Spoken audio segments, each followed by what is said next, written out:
First News with Keeler in the morning on WIBX and WIBX950.com.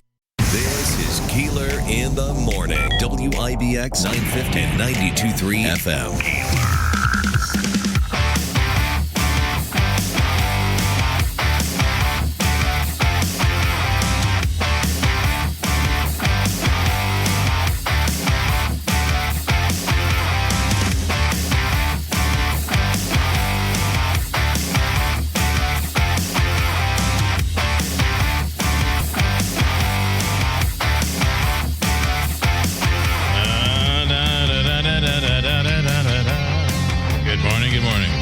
Here we go for a Wednesday in the holiday season. We are in the holiday season where, you know as well as I do, things can get very stressful.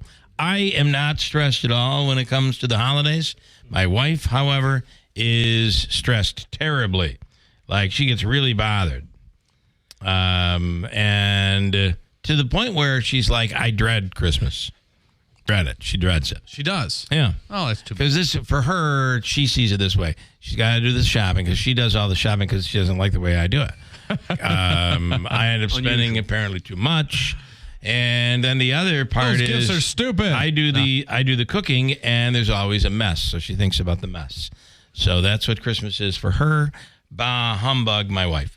But it's this stress that we're going to try to today work through me to her to and others to alleviate the stress. It can be really rough on a lot of people. If I can chime in, one of the first things you're talking about is actually pretty normal. All right? It is, yeah. As we go through different things there, stress is whatever we make of it. Dr. Zylinski and I were talking yesterday. We had our root beer and our Fresca, trying to get rid of our stress. Mm-hmm. And we came to the idea that stress is really anything that's going to impinge not only on our comfort, can cause fear, and in some ways might impinge on our health or our survival. Yeah. That's what stress is. Yeah. And so over the years, through evolution, we've developed these physiologic symptoms, okay, if you will, or systems that respond to whatever, whether it's a mental stress or physical stress. I brought up yesterday while we were having our Fresca that there was a guy from McGill University, Hans Selye, S-E-L-Y-E, and he brought out a thing called General Adaptation Syndrome back in 1936. And GAS, I have gas, or General Adaptation Syndrome, right, was that if you have some kind of a stress, whatever you define it to be, you have an alarm. And then you have a resistance to whatever that is. Yeah. And then you finally, if it keeps up and keeps up, you have exhaustion. Okay? So that's where with the alarm, we have our fight or flight thing with the adrenaline rush and everything. Mm-hmm. Our resistance there goes over to our pituitary and adrenal glands, and then we get our cortisol, and finally we get exhaustion, which is inflammation, pain, weakness, and all these other diseases. It really is an exhaustion. Speaking with Dr. Chmelewski and Dr. Zylinski from the Falcon Clinic in Washington Mills, it does result in exhaustion. I'm assuming it's different for different people handle stress differently. I'm assuming. Absolutely. So, one of the things that we talked about when we were having our Fresca yesterday was the importance. I didn't even know they made Frescas. Yeah, they do. You just got to know where to find it. Okay. Is the importance of community. And oftentimes community can be a great antidote to stress, whether it's your family, whether it's your friends, if you belong to a religious organization like a church or a synagogue or a mosque. Mm-hmm. We are social beings, as you said, Dr. Chmelewski. Hopefully everybody here agrees with that. We're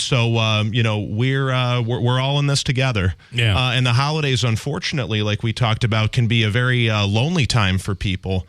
We certainly encourage people who are, yearning for a little bit more human connection around the holidays. Yeah. If they haven't already, maybe consider, joining an interest group or volunteering or some way to, get yourself out into the community, and you can meet other like-minded people like yourself who you can be in community with. It is true that I'm assuming that being around other people that you're comfortable with, that's the key, because community can also be a stress in and of itself. Been to the grocery store, and it can be a little rough. But you're right. I mean, having somebody to share it with is a big deal. Doc. Well, we normally think of stress as being something where we lost our job or something we've had a divorce, marital discord, different things like that. Then there's the stress of an infection, so forth. And while all those things are extremely important, there's no question about it, whatever that stress comes from, our nervous system reacts to it. So when people say I'm under stress, I would say, well, that's actually a normal thing. Yeah. That's just part of everyday life. But how are you going to deal with it? One way that we deal with it at our clinic there is we have the osteopathic approach. Think about it. No matter what you have, irritable bowel syndrome, you have other digestive problems, you can't sleep and things like that, you're really talking about the action of the nervous system.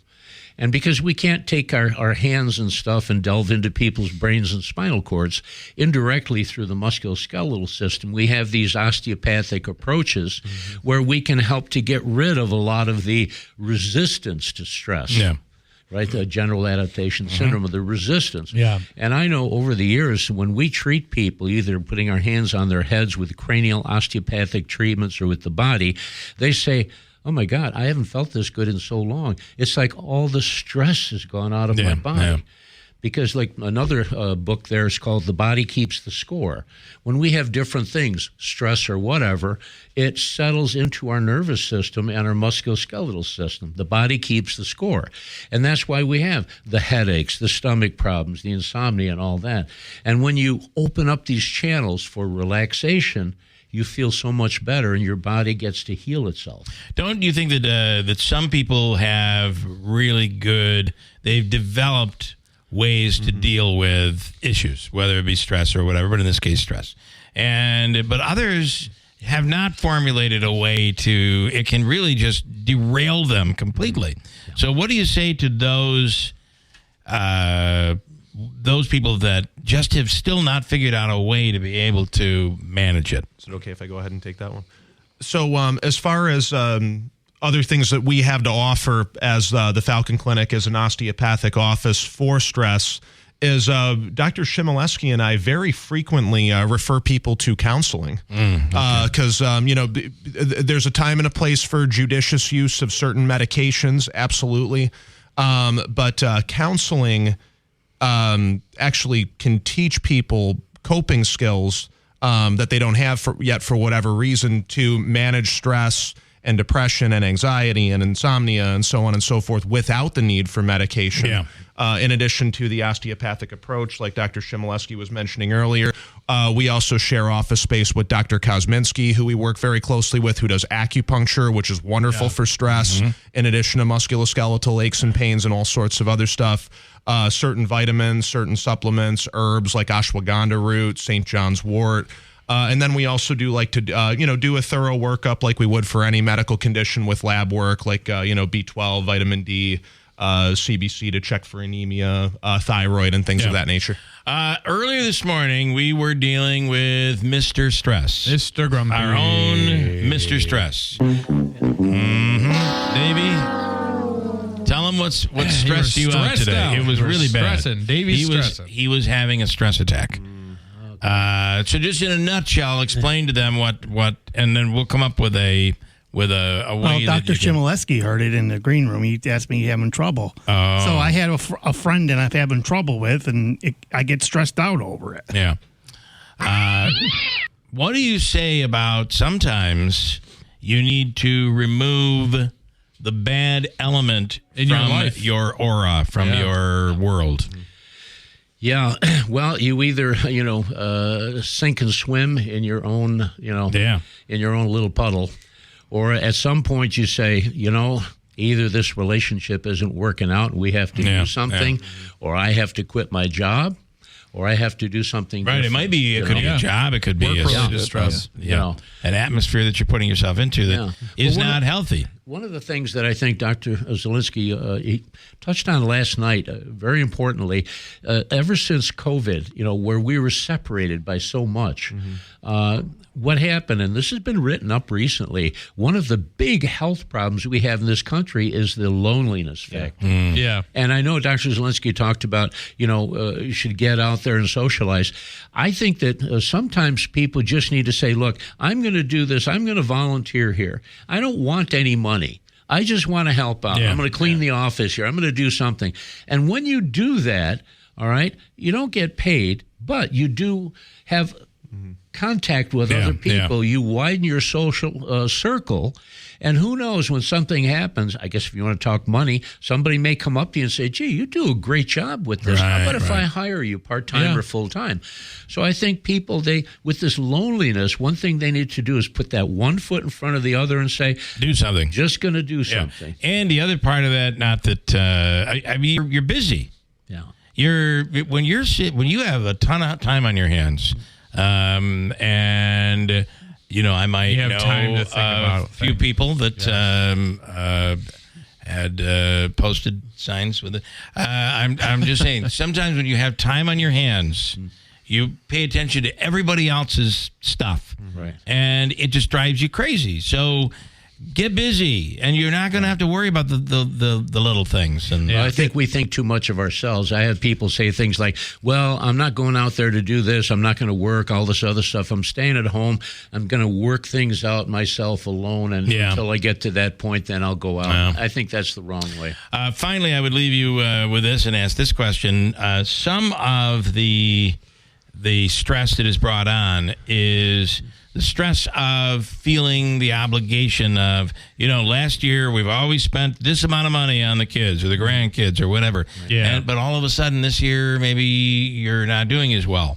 And sometimes you got to be willing to say, I'm going to do a little less. Because you almost create more stress for yourself when you create an economic problem. It's unnecessary stress, too, in a lot of ways. If I could touch on that very briefly. So you're absolutely correct. So a lot of stress is, some of it is certainly real, but a lot of it is perceived. So a lot of managing our stress actually has to do with a lot of managing our expectations of ourselves. And that is something that actually a counselor can be very helpful with in terms of, hey, are you really being realistic with yourself here? Or are you just setting yourself up for failure by just expecting way too much of yourself? So that taking that opportunity, whether it's with the help of a counselor or just on your own, or with meditation or with family, with friends, really grounding yourself and really being honest with yourself and asking, is this something that I'm able to do? Is this something that I really need to do? Or is this something I really need to do at this time? So my dream of playing for the Bills is probably something I should give up. Well, that's your perspective. It is. Okay. If I can add one thing as far as stress, I know my wife is an incredible cook. I mean, she's a chef. Yeah. And I call her the kitchen chemist there. I mean, I didn't get this way by myself. But one thing, she does not like doing the dishes. I mean, she gets messy as hell. And I remember years ago when the kids were little and she had her hands full with that, I said, especially we started out, we were on vacation, and she said, oh, I don't want to go to the restaurants, all of this, but I don't want to have dirty dishes. I said, you know what? Do whatever you want. Take out all the pots and pans and all the stuff. And when we're done eating, sit down, have a glass of wine or whatever. I'm going to clean everything up. And that's gone over even to this day. That's a gift, by the way, that doesn't cost you a nickel. No, that you can give. That's the rule at my house. Yeah. She cooks and I'll clean up. Yeah. Nobody wants us cooking. Me cooking. The perception is too. If you extend yourself, say for example, laundry, for example. Okay, I don't do all the laundry, but I do a lot of it there, and I think to myself, when I do this stuff, that means that's less that she has to do. Yeah. And I think if you have that kind of a partnership relationship. Well, and that is the current, it's not the world that probably our parents grew up in. It was a little different then. But today, shared responsibilities and duties at home as well as at work, because now usually the man and wife are both working.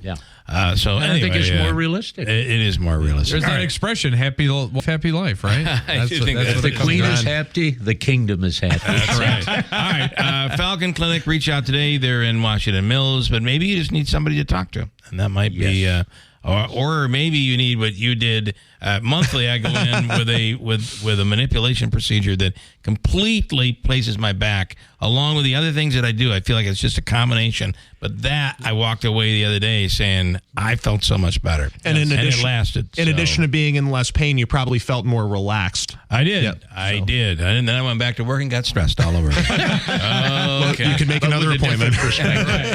Yeah. That's why return business is always going to be there, I'm afraid. All right, gentlemen, thank you. Falcon Clinic, Thank you very Washington Mills. Thank you. My name is Adon Bean, and I am a spoken word poet. I think as I've gotten older and I've started to see fellow artists who have found themselves in need of vital organs, ultimately that is the way that evolved my thinking around this idea of organ donation. I get to continue to tell the story for others, be a little bit of ink in their pen. When you become an organ and tissue donor, your story continues. LifeLink. Register today at mystorycontinues.com.